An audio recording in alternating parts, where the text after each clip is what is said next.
Channel of Vadodara.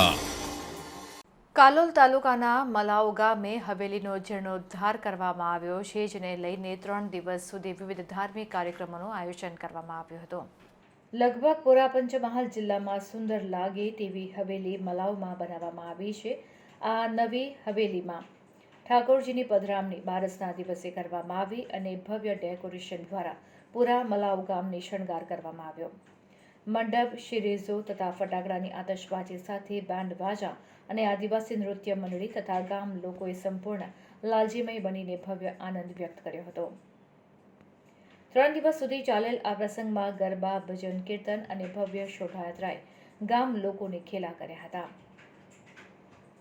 ઠાકોરજીની હવેલીમાં પધરામણી સાથે ભવ્ય શોભાયાત્રા કરવામાં આવી, જેમાં દેશ વિદેશથી પણ વૈષ્ણવો ખાસ પધાર્યા હતા અને સંપૂર્ણ મલાવ ગામ ભક્તિમય વાતાવરણના રંગે રંગાયું હતું.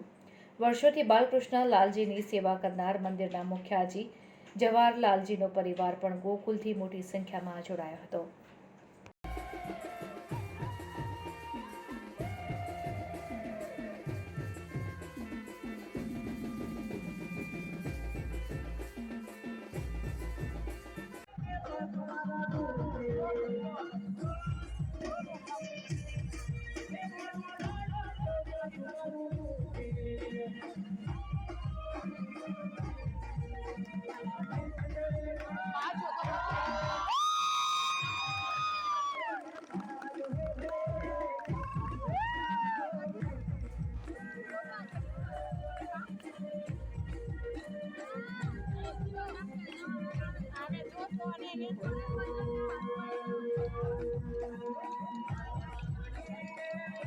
આ કઈ વચ્ચે બેઠો કોઈ નીકળે